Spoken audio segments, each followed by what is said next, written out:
Good. And I just want to welcome everyone into tonight's session. Welcome to the African Diaspora Cooking and Conversation Series presented by Hot Bread Kitchen. I am your host for tonight's session, Tiffany Rosier, and your instructor for tonight is Gladys Chatu. In honor of Black History Month and Women's History Month, Hot Bread Kitchen is joining with many brilliant chefs in its small business program and with partners across the country to share some favorite dishes of the African diaspora and to gather in community with you all. The African Diaspora Cooking and Conversation Series is a chance to hear directly from chefs as they explore themes of Black culture and African culture and identity and share their stories of what food means to them and their families and their communities. Thank you for showing up and supporting these entrepreneurs and owners who have grown their food businesses at Hot Bread Kitchen by showing up this afternoon, or actually this evening where I live. Guests are encouraged to unmute and use the chat function as much as possible to ask questions and engage during the demonstration. I will be keeping an eye on the chat, so if you do have a question or you have a question in the middle of the process and you need an immediate answer, just give me a hand raise in your little window and I'll make sure to call on you, and you can unmute yourself and ask your question directly to Chef Gladys. Let's see, we are going to cover a couple of things tonight. We're going to cover a recipe for sambuxas. So you should have certain things already prepped and ready to go. If you pre-bought your pastry, you should have that out and it should be at room temperature. You should have your dipping sauces and your fillings ready to go, some paper towels to practice your folding. And then I will let Gladys kind of expand a little bit on that mise en place that you should have in front of you at this point. And we are also going to talk with her a little bit about just the cuisine, about the cuisine overall. She is a Sudanese food ambassador. And so she has a tremendous amount of wisdom and information about this particular cuisine and she's just a wealth of information. So ask your questions, definitely keep the chat nice and active so that, you know, she can talk back to you. I know a lot of these online Zoom cooking classes can get really interesting if people do not engage with the speaker or with the host or with the cook. It can just be really interesting. So I encourage you to just really be active in the chat or ask your questions if you need to. So Gladys, thank you and welcome. You know, just a handful of questions. Who are you? Where are you cooking? What are you doing? And how did you end up in front of us tonight as our instructor? Yes, hi, I'm Gladys, chef and owner at Sambuxa NYC.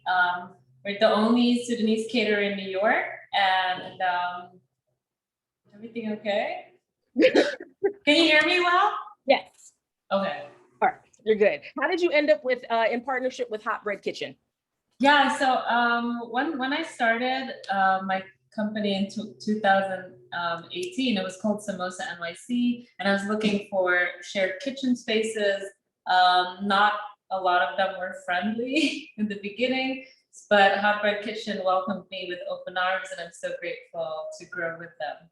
Fantastic. You've been with them for about a year and a half? Yes. Awesome. All right. And have they supported your pivot during like COVID and from like what you were doing before and where you have to be right now? Yes, I mean, I did during COVID, I did a bit more, you know, online content creation. I also started like selling cookies, so they've definitely shared that. And they've been very good with sharing other products that are made at Hot Bread Kitchen. Yeah.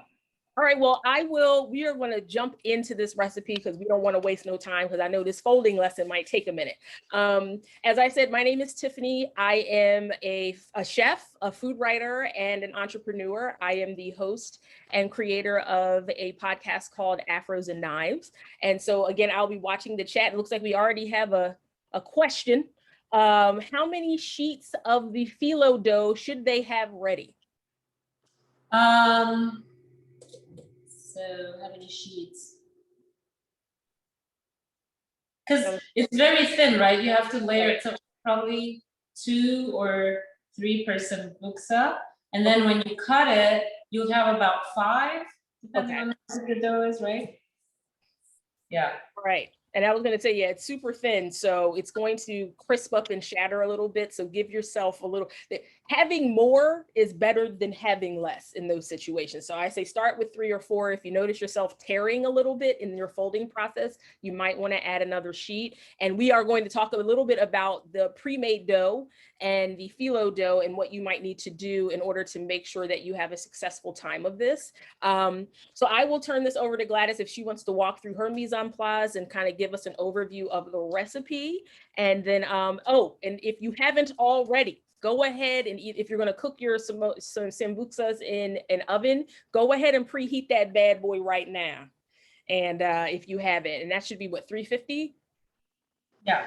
Yep. So go ahead and preheat your oven to 350 if you're going to use an oven tonight. I'd probably bust it up a little bit to about 400 just so it's golden brown. They're golden brown when they come out. If you're going to do oil, you can absolutely wait. But if you are going to use an oven tonight, you want to go ahead and turn that on right now. So Gladys, I will turn this over to you. And then, of course, I will be disruptive and ask a lot of questions when the time comes. So, hi guys, welcome. So excited to be here and show you Sudanese cuisine, especially sambuxas, the Sudanese East African samosas. So what you need is your dough, pre-made dough, and some flour. If you have the sheets already, like this, if you bought the sheets at the store, or you made it yourself. Well, we're making them ourselves, but if you have them, then just watch how you can, for next time, so you can make them. For the fillings, we have option of beef filling. For those of you who are vegan, we have the sweet potato, so you should have this ready. And you just need like a teaspoon or tablespoon to stuff the sambuxas. For the yogurt dressing, the yogurt dip, you just need your yogurt, any plain yogurt. Greek yogurt is also fine. Grated garlic, some lime, some dill, salt, pepper, cumin, and your olive oil. And just a little bowl to mix it all up. Yeah. This reminds me a bit of tzatziki. Reminds me of a Greek tzatziki sauce. Yes, without the yes, yeah. Exactly. Sudanese cuisine has a lot of influence from the Mediterranean, the Middle East, and all of Africa. Oh, nice. Okay, okay. All right. Now, for this particular dish, what's the history behind that? Sambuxas or samosas are actually Persian. They were called samsa, but it went all over, it caught like a wildfire all over the world, and it has different variations. Now, the most popular one is the Indian samosa, but in East Africa, we like to stuff our sambuxas with ground beef, not vegetarian. So, yeah. All right, perfect. Well, okay, so what should we be doing right now to get everybody? Yes, you have your dough at room temperature. We're gonna start making the sheets, right? Yeah. The sambuxa pastry. So what you'll need to do is get your dough. Let's get a little flour. Let me use this. Okay. And we're gonna cut our dough in like 8 pieces. You're gonna form little balls with your pastry. So gonna cover it in some flour. Oh my God, it's so soft. I love when the dough is so soft. And I'll try to keep you guys updated in the chat on what step you should be on, just in case you get behind or are feeling a little overwhelmed. So you should have your dough ready to go. It's being portioned out into 8 pieces, and then it will be rolled into balls. You're going to want to cover it with like a kitchen towel or something so it doesn't dry out during the process.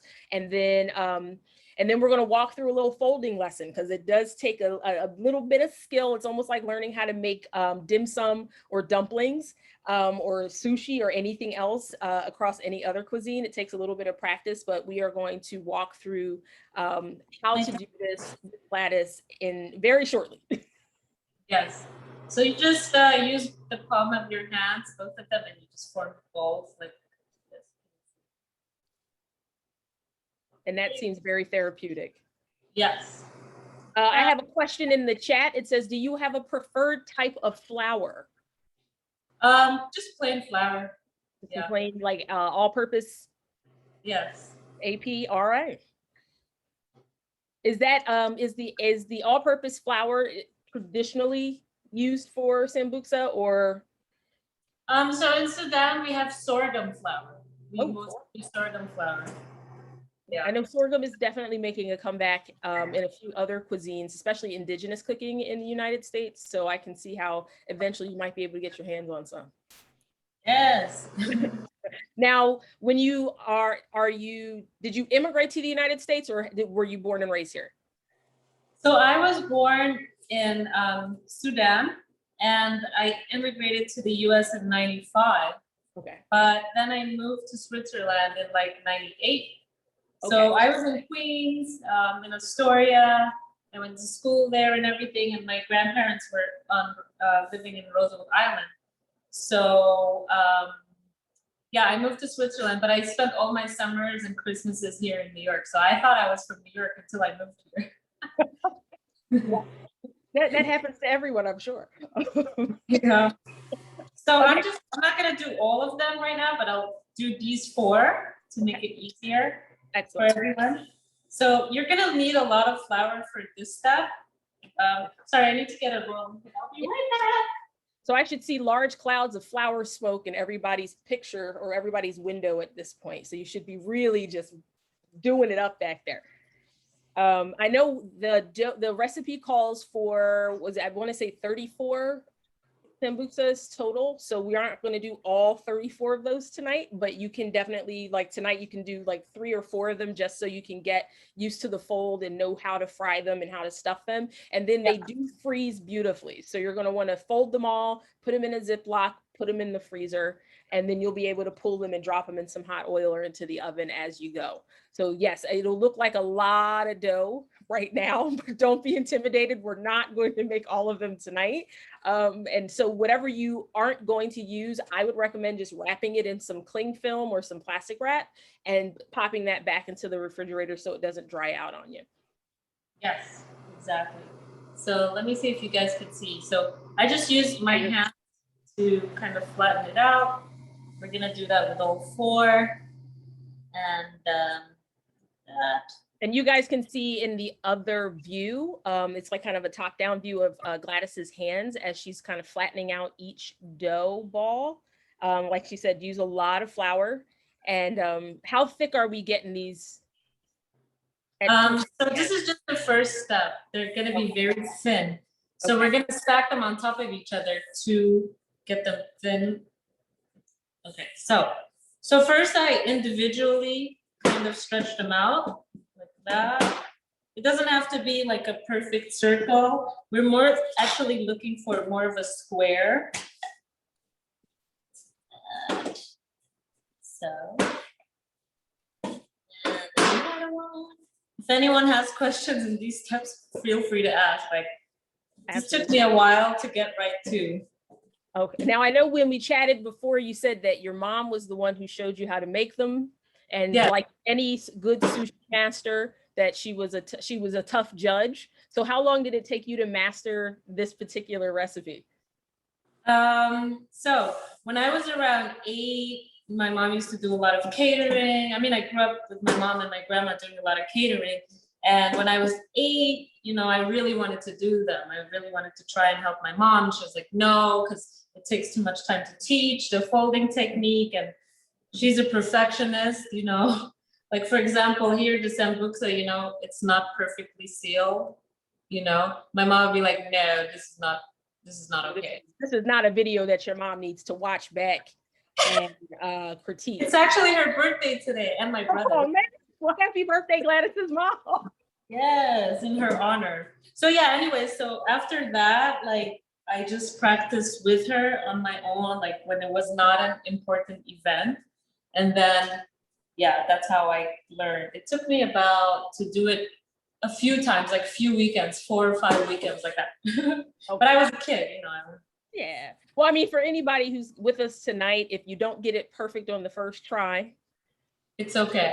It's okay. It's so glad. Even making my own dough, I usually don't make my own dough. I just buy it from. My favorite is the Thai spring roll pastry. It's already ready, and you just cut it into 4 pieces Okay. in the freezer section. So this is how thin you want your dough, like so. And now this is where we need the flour because we don't want it to stick. We don't want the layers to stick on each other. So lots of flour.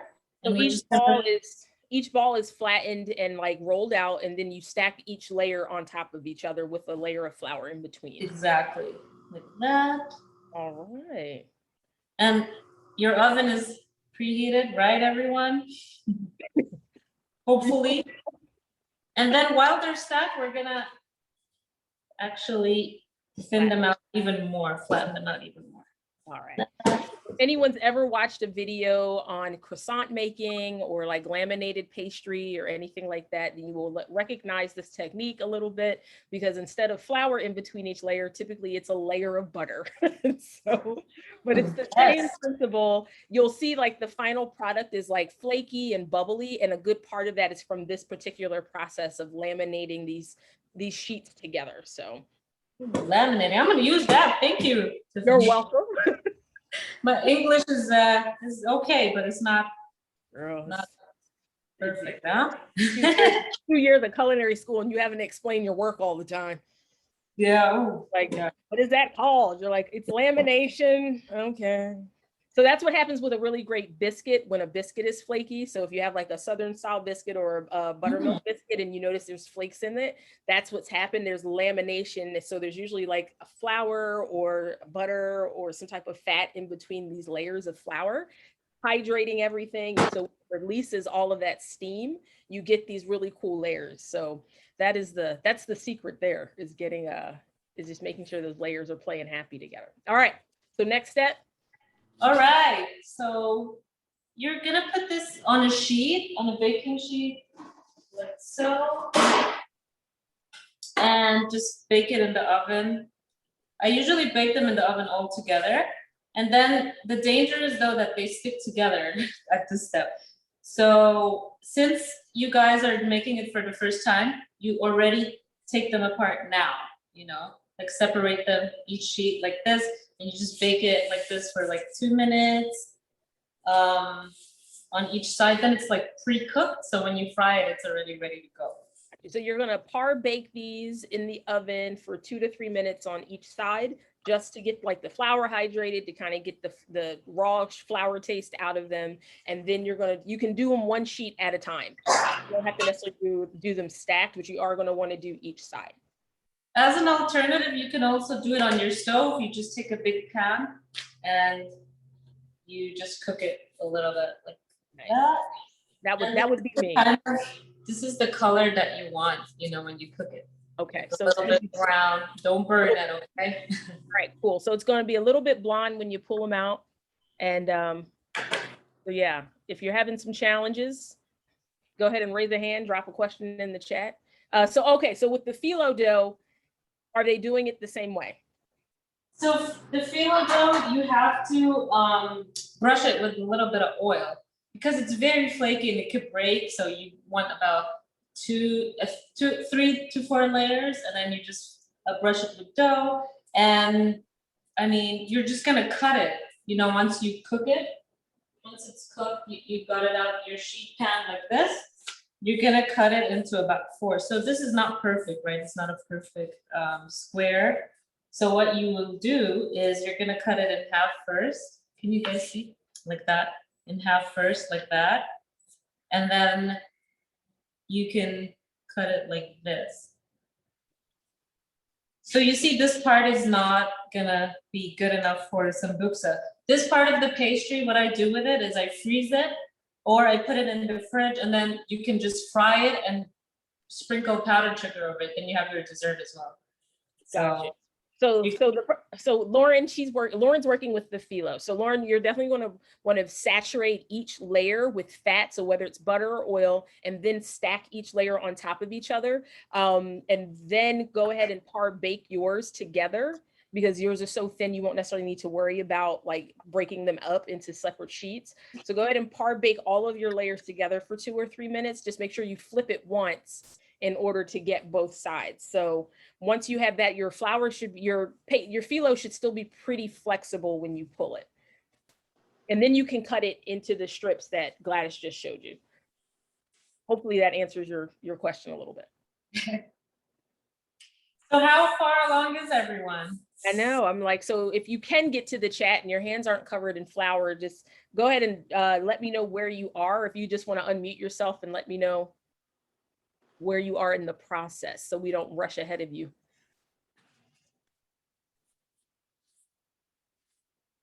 Or give me a thumbs up. I'll take any of them. If you're in good shape and you think all your stuff is in the oven at this point, or you're working through the process, just give me one of these. You can give me a shimmy. You can give me a Dougie. I don't care. It doesn't matter. All right. So Leanne has 2 sheets in his hand. Anna is still brushing. Okay. All right. You can give me a power fist. I'm not offended at any of that. You can give me some weird secret hand signs. I don't care about any of that. Just give me a sign that you're doing all right. And then me and Gladys will chat a little bit while everybody kind of gets their sheets together. And yes. So Gladys, while we give these folks a moment to catch up, talk to me about this Sudanese cuisine in general. Like, what are its central flavors? Some of the highlights of the things we should be, when we go into a restaurant outside of your own catering experience, what should we order when we can finally get outside again safely? And then what are some of the favorites from your own family table? Yes, so Sudanese cuisine, due to its geographic location, it's very interesting because it's like you have literally all of the African cuisine in Sudan. Sudan is a very hospitable country, so we welcome different tribes from all over Africa to settle in Sudan. So you have West African cuisine, Southern African cuisine, North African cuisine, but then we were also colonized by the Turks, so the Ottomans. So we have a lot of Turkish cuisine, Middle Eastern cuisine, Mediterranean cuisine. For example, this sauce, dipping sauce that we're doing today, the yogurt dip, is like a tzatziki, like Tiffani told us before, but without the cucumbers. You'll recognize a lot of Mediterranean dishes in Sudanese food. For example, a baba ganoush. We have something called aswad, which means black, which is eggplant. It's like, the color is dark purple. It's like black. So instead of tahini, we use peanut butter. So in Sudan, I bought this from Sudan. You get it at the market ground nuts that are made into a peanut butter like this. You get it, we put it in our sauces, we put it in our stews. The Arabic word for peanut is Sudanese nut, is ful Sudani. So that's how heavy peanut butter based we are. We're like the peanut butter country and in the world, okay? So now for the that particular peanut butter. Not America. I know, I'm like, I'm so sorry, guys. In America, but. And I was like, you cannot take peanut butter anywhere right now. For the peanut butter products you just showed us, does that have any like seasoning or anything, or is it just the ground peanuts? No, it's just plain ground peanuts, freshly made at the market. Like they make it right in front of you. Okay. The little bags. Oh, awesome. Yeah. Okay, so I think like Whole Foods and a couple other places have like bulk items where you can actually like grind your peanuts fresh and that kind of thing. So if somebody wants to venture out, that might be a good option for them. All right, so let me get a thumbs up from folks who are feeling good about where they are right now. Yes? Yes. You just need like 4 sheets or so. 4 so sheets. Yeah, 1, 2, 1, 2. Jolie, how are you doing over there? Joelle, sorry, I'm like, I can't read. Joelle, how you doing? Okay, she's got a thumbs up. Gabriella, you're just watching? Okay, perfect. All right, so we're ready for a folding lesson. All right. Okay, let's do it. So if you do have a sheet available to practice and to like walk through this step right now, you definitely want to pay attention to the actual fold, because that's going to be the whole bread and butter of the dish. Okay. So first, you guys have the paper, right? You have your paper towels. Your paper towels. Okay. So first, you're gonna make a tiny triangle like this. Okay. And then this side has to align with this side. So you're gonna flip it over like this to make a little push, a pouch. Okay, like that. And then you're gonna open it up like this. So you have a little bag. Okay, so how's everybody doing with those first few steps? Yes? No? Panic? Any of those matter? Any of those work? Yeah? We're good. You guys been to origami folding class, right? I'm like, you'll be geniuses at any party after this. All right. So, okay, I think we can get to the next one. No one looks like they're devastated yet. Wow, that's a first. No, I'm kidding. And then it's always alternate sides. So this side goes onto this side. So we're gonna flip it like so. And you always want a nice triangle each time that you fold. You always want a nice triangle. All right, we want crisp edges and good triangles. Yes, like my mama said. I was like, thankfully, Gladys's mom is not watching, so no pressure. So also why it needs to be perfect, because if you stuff it with cheese, like we have feta cheese and dill as a filling too, like, you know, the Greek spanakopita, it has to be sealed because the cheese will ooze out into your oil, and that's not what we want, right? That's not what you So want. we're gonna keep going. This one to this side, like so. Like and Hot then, Pockets could never hear. This is an elevated situation. it's like folding the American flag, right? And then once you get to the end and you only have a small triangle left or a small little bit of pastry, you pop it open like this and you stuff it in. And ta-da! All right, now, if everyone is bold enough and has enough confidence, if you have completed this fold successfully, I would love to see them. Let's see. Let's see them in the camera, folks. Yes, come on, Leanne. Scored. All right, Gabriella, looks fantastic. Okay, Anna, what's happening over there, friend? What's going on? How can we support you? I don't want you to fall behind. What do you need? What do you need? Do we need to do it again? Okay, let's give them one more time. Let's do them one more time. All right. Okay. Here we go. Okay, Anna, this is for you, friend. You got this. I have all the confidence in the world. You can do this. So, tiny triangle. Is it weird because it's like opposite side? All right. So hold on one second. Anna, do you have the tiny triangle? Small corner. Just a quick fold in towards the center. Maybe I'll do it upside down. Or was that side? Okay, that's the first one. That's the first one. All right, what's the next one? Okay, so this side to this side, right? Like that. You flip it. It has to align nicely. You see the line? Okay. Almost. So you should have a triangle by the time. I think, is that it? Is it? It's so close. It might be that your paper towel is a little wide. So that could be your It might be too wide, honestly. Yeah. It looks like it's a little wide. So you want to strip more than like a rectangle. So you might have to take a little material off of that one. Okay, all right. Here. Everybody's rooting for you, Anna. Everybody's rooting for you. I look at them. Gabriella, Leanne, everybody's rooting. It's all good. Okay. She's in the corner. She wants you to win here. You've got this. Let me do it like this. So, small corner. And flip. Small corner, this side to this side, like that. So you're taking that straight line, that straight edge to the outside edge. Yes.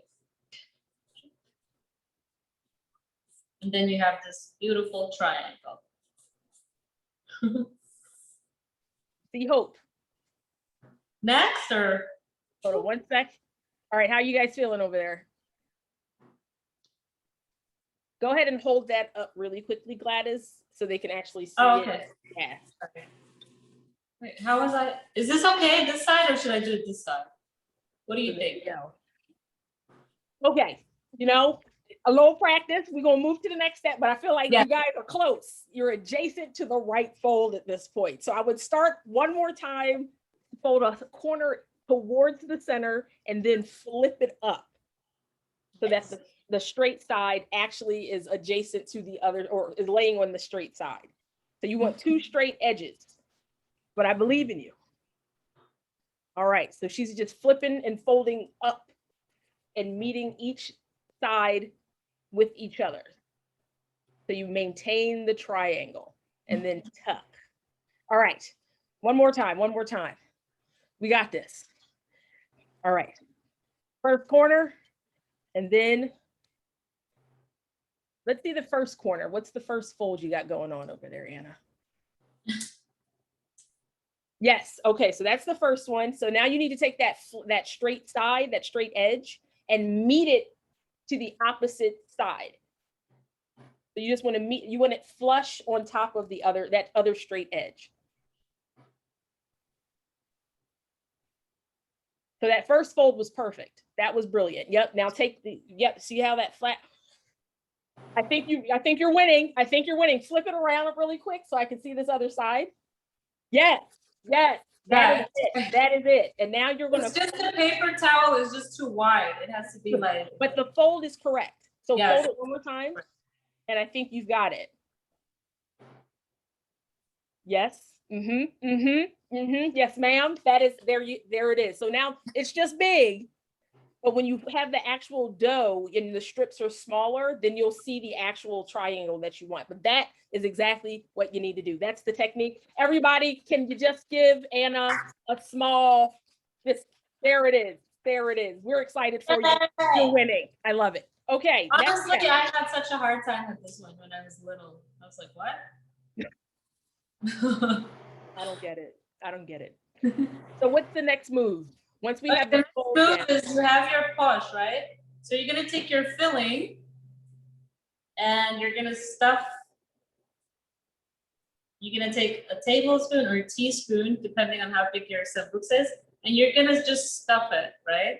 You're gonna start filling it, and you want to fill it until the top, like the very top. It has to be really full, if you could see that.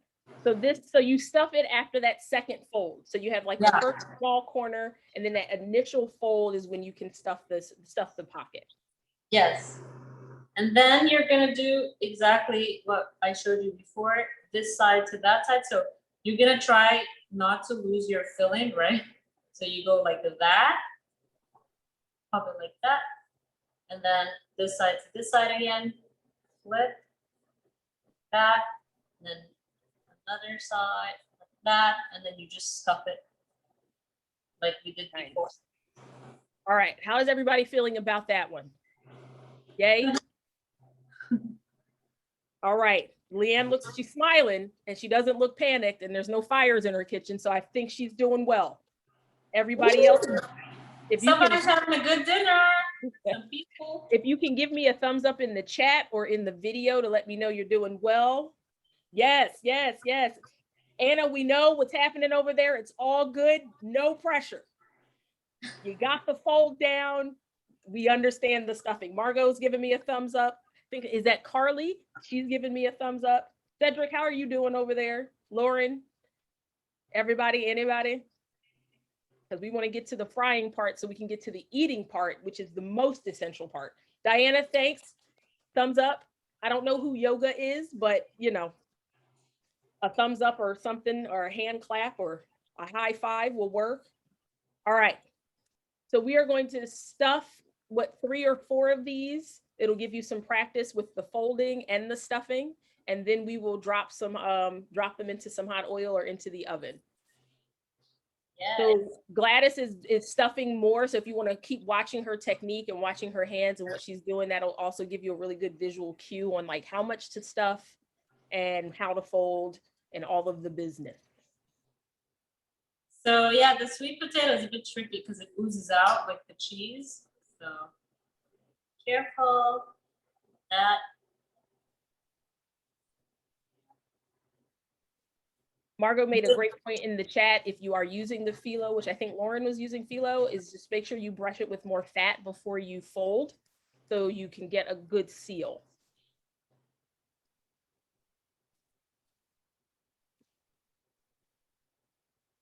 So when I'm working with phyllo, I love to use clarified butter. It has a higher burn temperature, which means it won't break down at higher cooking temps, and it gives you kind of the fattiness you want from butter, and it's nice and toasty once it starts to cook. So yeah, I love a little clarified butter as my my fat choice if I'm doing phyllo. We use in Sudan, we use a lot of phyllo for pastries, you know, like desserts. Something light and flaky. Do you do a lot of wow, the name just left me. It's a Turkish dessert. Baklava. Thank you. Do you do a lot of baklava? I was like, that's yes. left. Baklava, basbousa, everything. I haven't had a baklava in a long time. I usually have to avoid it because some folks use like cashews in their stuffing and I'm allergic. So I usually have to wait for like the walnut version. Yeah. It's really easy to make. You can just make it. Yeah, I have no interest in sitting there with like 8 layers of phyllo at any point in time. Yeah. All right. So how's everyone looking for their stuffing? Do we have 1, 2, 3? Hit me with a number. 4. All right. We've got 3. Leanne's got 3. Okay. You know what, Joel? It's all right. It's all right. 1 is fine. You just want to get a couple more so you can mess up a few just in case. That's really what you need, more than 1 for. Because if you make a mistake, you need to have others you can cook. Trust me, I didn't get it right away. Even now, Anna, what's going on in this kitchen? I mean, because I love the cabinetry here. We've got the glass fronts. It looks beautiful in the kitchen. I'm just concerned that you guys are just going to be eating the filling out of a bowl with a spoon. I don't want that for you. I really want more for you. Okay. Give me a thumbs up and I'm going to believe you. I'm going to believe that the thumbs up is real. Yes, ma'am. You're getting there. They seem a little dry, but I think you're going to work through. I think it's going to be okay. I think they're going to be edible, which is really all that matters right now. That's what we want. Okay. All right. Gabriella, how's it going? Tip, when you're folding like a bunch of sambuxas, when you finish the last part here, stuffing it in like that, I would put it on a tray like this, facing down. So it kind of seals already. And when you fry, I'll show you guys later, we're frying this side down where you just sealed it, right? Like that. So the seam side would go down so that those things can actually start to seal up a little bit. Oh, beautifully said. She is a food writer. Yes, ma'am. If you have not done that, do not panic. It is okay if you have not done that. You got that instruction late in the game. They'll still be fine. Yeah. All right. Gladys, if you wanted to start heating your pan up with your oil, you should be in good shape. I feel like people are getting to like, Leanne's a pro. Like she's out here winning the game. I just, or not. Or not. It's she's doing all right. I feel good. I'm more confident than the participants at this point, and that's okay. I am rooting for all of you. So yeah, so Gladys is going to start heating some oil, and you are going to, if you are using hot oil, go ahead and start heating your oil now. You're going to want that oil temperature to be at least 350 to 360, so you get a really beautiful golden brown and you don't get like any oil logged food. When you go to a restaurant or you're in a situation and you feel like something is oily, that is because the oil is not hot enough, not because they use too much oil. You want nice hot oil because that keeps things from being greasy. So that's your food science fact of the day. Take that, use that, judge other people when they have oily food and let them know what happened. You have my permission to be petty in those situations. So yeah, so if you're going to deep fry anything, you want at least a minimum temperature of about 360. 370 is fantastic if you have a frozen food item, because when you drop that frozen food into the hot oil, it's going to drop the temperature. Just like if you open an oven door after preheating it, it's going to drop the temperature of your oven. So that oil has to come back to temperature. So that is what we're doing. So we're just going to wait on this hot oil. Now, while we're waiting on this hot oil, let's talk a little bit about fat, like Sudanese culture. Like what kinds of fat do you typically use? Are you using like palm oil, coconut oil, vegetable oils?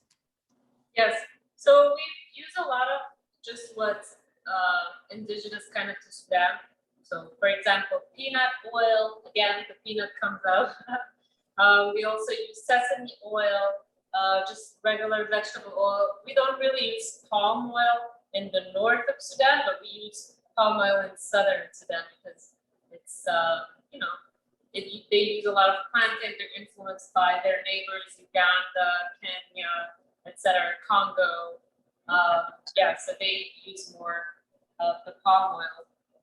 Yeah. All right, awesome. I mean, because palm oil is starting to get into like the U.S. market more and more, and people are starting to see it a bit more. Specifically, when we started seeing a lot of like Ghanaian cookbooks and things like that, because they use that a little bit more than other It's very tasty. Yeah, so it's starting to show up. So people will have a way to use it at some point, or recipes to use it in. So right now it's just like, what do I do with all of this? Now I would probably experiment as a crazy person with other types of fat, like duck fat, pork fat, and some other things. Yes, I forgot. So when we slaughter or have animals, we actually dry the fat in the sun, and then we use it for cooking later. Use the whole animal, ladies and gentlemen. And the women use it in their hair too. I believe it, because I probably could use a little of that myself this evening. I'm just like a little dry. Okay, so someone, Leanne is asking, how long should they bake if she's opted to use her oven? Okay, and she's using phyllo dough? I think she's using just the regular traditional dough. Oh, then it's at 400. I would say 10 minutes. 10 minutes. Let's just check on it and flip it over. Yeah. Okay. Do you need to brush it with any fat before you pop it in, or are you good? If you like, I usually don't, but if you like, yeah. Okay. So Leanne, about 10 minutes, you want to give them a flip so they brown all the way around evenly, and then you should be good to go. Is anybody else using the oven? The pastry is already pre-cooked and your filling is cooked, so you just need it a little bit, to get the moisture out, that's all. This process is really just giving the dough some color and cooking it the rest of the way through. So you've already kind of par cooked. It's like when you do a pie crust, you've already par cooked it, so you're really not cooking the crust. You're reheating it with the fruit or with the filling. So it's the same premise here. You've kind of par cooked your dough already, so you're really just adding some color and finishing the cooking process, because your filling's also cooked already. So you don't have to cook that any more than it already has been. So you should be 10 minutes should be like ideal. I would check it at 6 minutes. And flip it. I think the oil is getting hot, so I'm about to fry. You need your mufraka. Does everybody have their mufraka tool? Okay, so who doesn't have a mufraka? Joelle, Anna, anybody? Did you have a mufraka? I'm just kidding. Did you not? Oh, okay. See, this is what happens when you don't. It's called the mufraka, and we use it for stews. Ladies and gentlemen, Anna is out here winning the game. Ladies and gentlemen, look at this. I am excited and proud. And I just met you.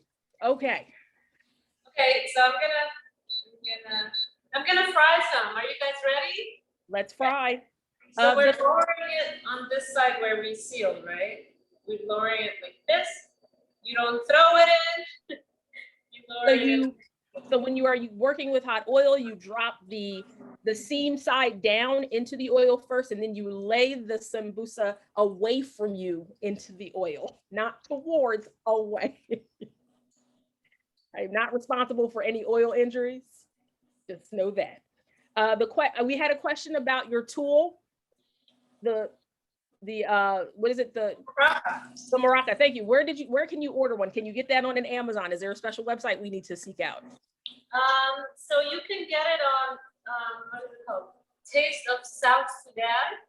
They're on Instagram, and they have like a Etsy, I think, Etsy store. Yeah. Okay. So for we in Sudanese cuisine we use a lot of onions. So we use it to break the onions, so they create a thick sauce, thick stew. To break up the onions or the okra. Got you. Okay, so the next question is, how long are we baking the phyllo version? Phyllo. It's also about 10 minutes, yeah. I would say 8 to 10 minutes on that. Right.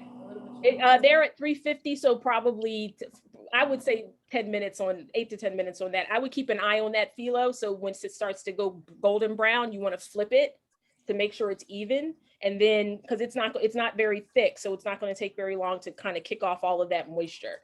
Yes, add a little more oil or fat to that phyllo before you pop it into the oven.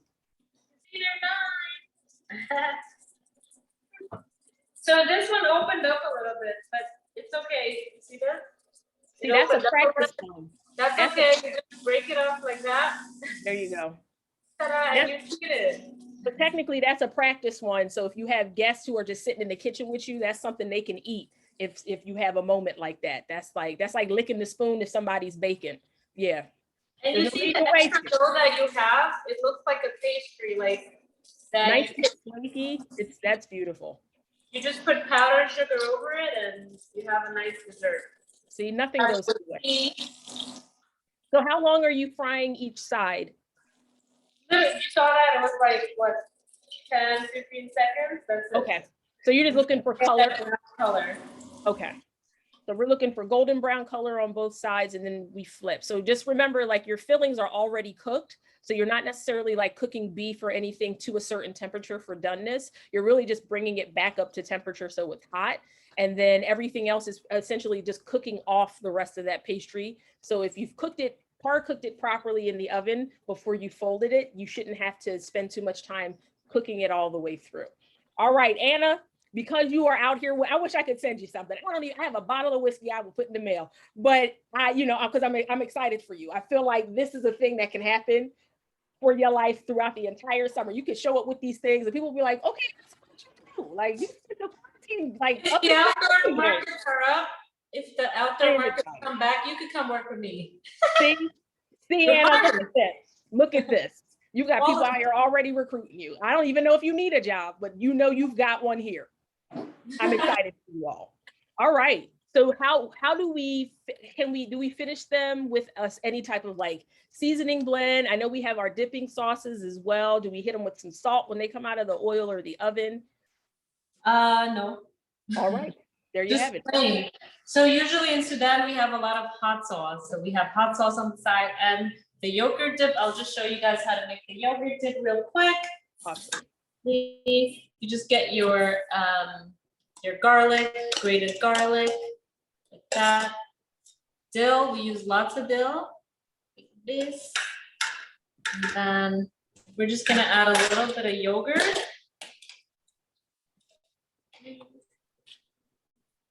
Some yogurt, and it's actually better on the next day once the garlic kind of infuses the yogurt. That, and then we're just gonna add cumin. Cumin is the most popular spice in Sudan. We use a lot of cumin, and we don't just use like 1 or 2 tablespoons. We use a lot, so you just want to put a little bit of cumin, some pepper, add some salt.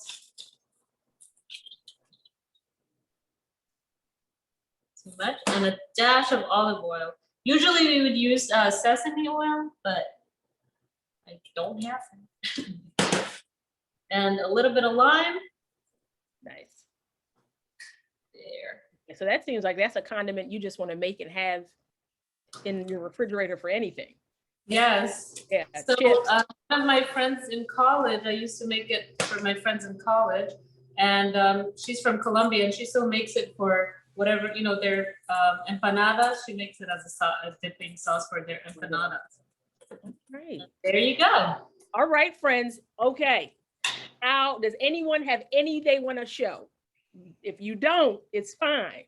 If they're not finished, that's okay too. You can just give me a shot of the oven. That's fine. I can live with that too. But yes, I think everyone is probably in the process of cooking. You should be like right towards the end. Gladys is going to show us a finished plating, which is gorgeous. We're just gonna add the ones we made today too. I mean, they all made today, but the ones we made in class. So that's fantastic. Like I said, they do freeze really well. I recommend freezing them before you cook them because they can get very gummy if you cook them. Yes. Try to freeze them later. You don't want that. So yeah, so you go through all the dough. You should be genius by the time you finish with 34 of those bad boys. And then just shove them in the freezer for late nights and liquor and all, you know, or if you don't drink late night and water, I don't know. I wouldn't live like that, but you know, to each his own. I would get a glass of rum and have an entire tray of those. Does anyone have any final questions?